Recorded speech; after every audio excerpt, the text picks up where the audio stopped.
आज अच्छी लकड़ी मिल जाए तो चंदू और बच्चों के लिए कुछ गर्म कपड़े और थोड़ा सा गुड़ ले जाऊंगा। गोपाल की सर्दी भी बढ़ती जा रही है। वह हर सुबह खुद से यह बात कहता। जंगल में पहुंचकर वह सबसे पहले सूखे या गिरे हुए पेड़ों को चुनता। वह कभी भी हरे भरे पेड़ों को नहीं काटता था, क्योंकि वह प्रकृति को अपनी माँ के समान मानता था। वह हर पेड़ से क्षमा मांगता और फिर घंटों की कड़ी मेहनत के बाद लकड़ियों का एक बड़ा गट्ठर तैयार करता।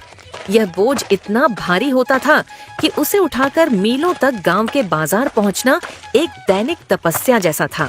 बाजार पहुंचकर वह अपनी लकड़ियां बेचने की कोशिश करता, पर आजकल बाजार में एक नया, लालची और बलशाली लकड़हारा ब्रजेश आ गया था। ब्रजेश जंगल के नियमों को तोड़कर हरे पेड़ भी काटता और उन्हें बहुत कम दाम में बेचता, जिससे करमचंद का बाजार पूरी तरह चौपट हो गया था। सेठ जी, ताजी और सूखी लकड़ी है, कम धुआं और ज्यादा आंच देगी, ले लीजिए। करमचंद मिन्नतें करता। कितने की देगा करमचंद? ब्रजेश तो आज आधी कीमत पर बेच रहा है। आजकल लकड़ी की मांग भी कम है। सेठ कहता। करमचंद को मजबूरी में अपनी लकड़ियां औने पौने दामों में बेचनी पड़ती। जो भी थोड़े पैसे मिलते वह उनसे आटा, दाल, नमक और सबसे जरूरी बच्चों के लिए थोड़ा सरसों का तेल और दूध खरीदता और शाम ढलते ढलते थका हारा घर लौट आता। एक शाम जब करमचंद घर लौटा तो चंदा चिंतित होकर पूछती है, आ गए आप? आज बहुत देर हो गई। हाँ चंदू, आज नदी पार करने में समय लग गया। गोपाल और रानी क्या कर रहे हैं? वे खेल रहे थे, पर गोपाल को कल रात से तेज बुखार है, बहुत परेशान है, बार बार ठंड लग रही है। करमचंद का दिल दुख और भय से बैठ जाता है। वह तुरंत गोपाल के पास जाता है, उसका माथा छूता है। गोपाल का शरीर आग की तरह तप रहा था। हे भगवान, अब क्या होगा? वैद्य जी की फीस और महंगी दवा का खर्चा कहाँ से आएगा? करमचंद की आंखों में लाचारी थी। चिंता मत कीजिए, मैं पड़ोस से थोड़ी तुलसी और अदरक ले आती हूँ, शायद उससे आराम मिल जाए। चंदा ने सांत्वना दी, पर दोनों जानते थे कि यह पर्याप्त नहीं होगा। गोपाल को विशेष इलाज की सख्त जरूरत थी। इसी बीच करमचंद को गांव के लालची साहूकार धनीराम से लिए गए कर्ज की याद आती है। उसने यह कर्ज चंदू के गहने छुड़ाने के लिए लिया था और ब्याज लगातार बढ़ रहा था। अगले दिन सुबह दरवाजे पर जोरदार दस्तक हुई। यह साहूकार का मुनीम मंगरू था। करमचंद, साहूकार जी ने तुम्हें शाम तक बुलाया है। तुम्हारे कर्ज की बड़ी किश्त बकाया है, एक दिन भी ज्यादा नहीं मिलेगा। मुनीम जी, अभी गोपाल बीमार है, कुछ दिन की मोहल्लत दे दीजिए। जैसे ही लकड़ियां ज्यादा बिकेंगी मैं साहूकार जी के पास पहुंच जाऊंगा। मोहल्लत नहीं मिलेगी करमचंद, साहूकार जी ने साफ कहा है, अगर आज शाम तक पैसे नहीं आए तो तुम्हारा ये छोटा सा घर गिरवी रख लिया जाएगा और तुम्हें घर खाली करना होगा। मंगरू चला गया और करमचंद गहरे सदमे में था। उसका छोटा सा घर ही उसकी एकमात्र पूंजी था। मैं कुछ करूंगा चंदू, मैं आज अपनी सारी ताकत लगा दूंगा और दुगनी लकड़ियां काटूंगा, चाहे कितनी भी मेहनत करनी पड़े। उस दिन करमचंद ने अपनी सारी शक्ति झोंक दी, पर बाजार में उसका सामना फिर ब्रजेश से हुआ, जिसने बाजार की कीमत से बहुत कम दाम पर लकड़ी बेचकर करमचंद का सारा व्यापार रोक दिया। बेटा, ईमानदारी से काम करते रहो और संतुष्टि रखो। करमचंद ने ब्रजेश को समझाया। ईमानदारी से पेट नहीं भरता बाबा। बाजार में वही टिकता है जो सस्ता बेचता है और झूठ बोलकर माल बेचता है। ब्रजेश ने तिरस्कार से कहा। करमचंद की लकड़ियां मुश्किल से बिकीं। जो पैसे मिले वे गोपाल की दवा के लिए भी पूरे नहीं थे। साहूकार का कर्ज तो दूर की बात थी। वह निराश होकर घर लौटा और उसे वैद्य जी से उधार में दवा लेनी पड़ी। वैद्य जी ने चेतावनी दी कि अगर गोपाल को जल्द ही अच्छी दवा और पौष्टिक भोजन नहीं मिला तो उसकी जान को गंभीर खतरा हो सकता है। करमचंद की निराशा चरम पर थी।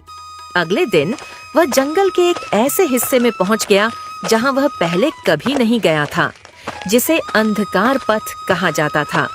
थक हारकर वह एक विशाल बरगद के पेड़ के नीचे बैठ गया और अपनी किस्मत को कोसने लगा।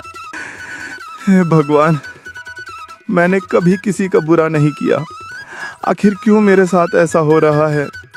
मेरे बच्चे भूखे हैं, गोपाल बीमार है और साहूकार मेरे घर पर कब्जा करने वाला है।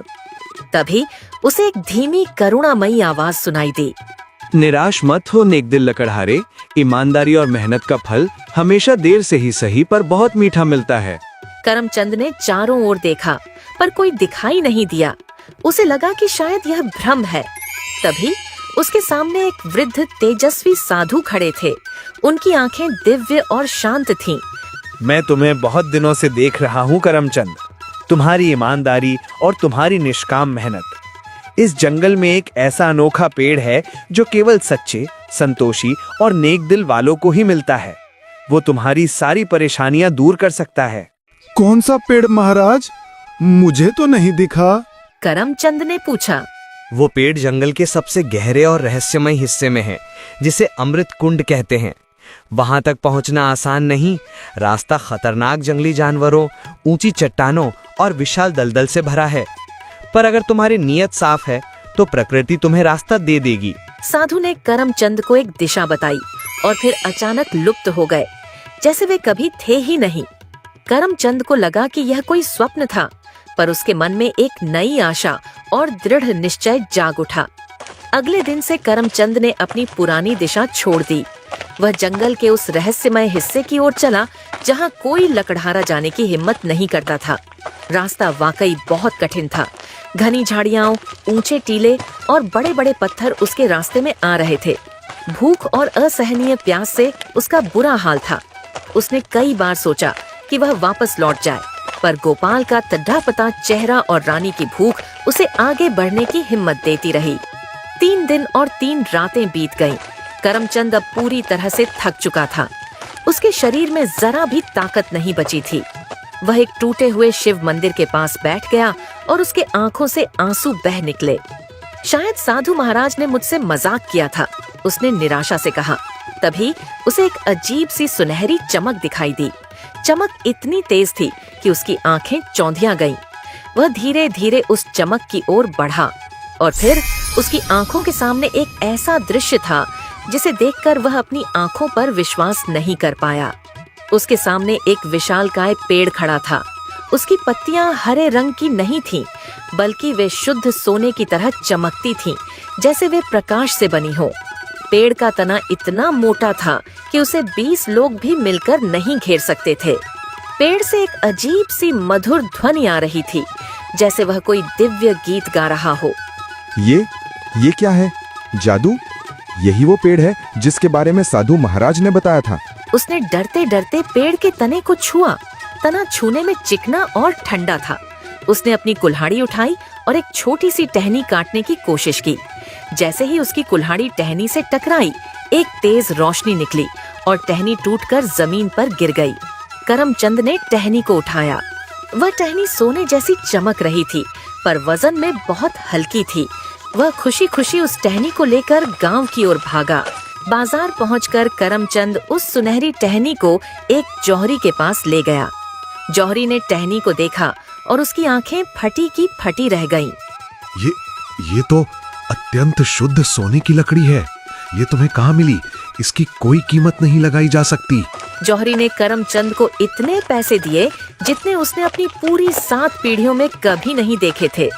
करमचंद ने सबसे पहले गोपाल के लिए सबसे अच्छी दवा खरीदी और गांव के सर्वोत्तम वैद्य को बुलाया। वैद्य ने दवा दी और कहा कि अब गोपाल खतरे से बाहर है। करमचंद ने चंदू को रहस्यमय पेड़ की कहानी बताई। मैंने कभी भी पेड़ का लालच में आकर ज्यादा इस्तेमाल नहीं किया, क्योंकि साधु महाराज ने कहा था कि पेड़ केवल सच्चे और नेक दिल वालों को ही फल देता है। अगले ही दिन उसने साहूकार धनीराम का कर्ज ब्याज समेत चुका दिया। करमचंद, इतने पैसे? तुम तो बहुत अमीर हो गए हो। क्या करते हो? साहूकार धनीराम हैरान था। ये सब आपकी कृपा है साहूकार जी। मेरा कर्ज उतर गया। अब मेरे घर पर कोई खतरा नहीं। पैसे देकर करमचंद वहाँ से चला गया। गांव में करमचंद के धनी होने की खबर फैल गई। लालची ब्रिजेश को भी यह खबर मिली। ईर्ष्या से भरकर वह करमचंद पर नजर रखने लगा। एक दिन उसने करमचंद को जंगल के उस रहस्यमयी हिस्से की ओर जाते देखा और चुपचाप उसके पीछे पीछे छिपकर चलता रहा। जब ब्रिजेश ने सुनहरी पत्तियों वाले रहस्यमयी पेड़ को देखा तो उसकी आंखें लालच से चमक उठीं। तो ये है करमचंद के धन का रहस्य। ये पेड़ तो मेरा है। मैं इसकी सारी लकड़ी काट लूंगा और गांव का सबसे अमीर आदमी बन जाऊंगा। अगले ही दिन ब्रिजेश एक बड़ी कुल्हाड़ी लेकर पेड़ के पास पहुंचा और पूरी ताकत से पेड़ पर वार करने लगा। पर जैसे ही उसकी कुल्हाड़ी पेड़ से टकराई, पेड़ से कोई रोशनी नहीं निकली, बल्कि एक तेज गर्जना हुई और पेड़ से आग की लपटें निकलने लगीं। ब्रिजेश डर के मारे पीछे हट गया। पेड़ की सुनहरी पत्तियां मुरझाने लगीं और उसका रंग गहरा नीला पड़ने लगा। करमचंद यह सब दूर से देख रहा था। उसने चिल्लाकर कहा, ब्रिजेश, ये पेड़ केवल ईमानदारी और नेक नियत वालों को ही फल देता है। तुम्हारा लालच तुम्हें कुछ नहीं देगा, केवल विनाश। ब्रिजेश शर्मिंदा होकर वहां से भाग गया।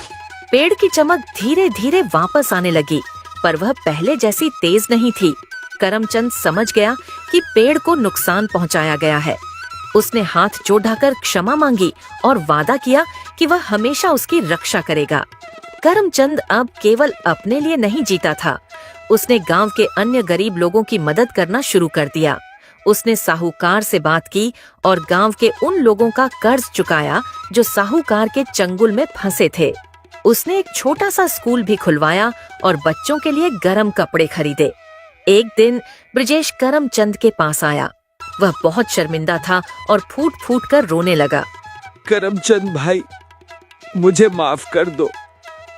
मैंने तुम्हारी ईमानदारी का मजाक उड़ाया और अंधे लालच में आकर पेड़ को नुकसान पहुंचाने की कोशिश की। तुमने मुझे सही सबक सिखाया। मुझे मेरी गलती का एहसास हो गया है। कोई बात नहीं ब्रिजेश, गलती सबसे होती है।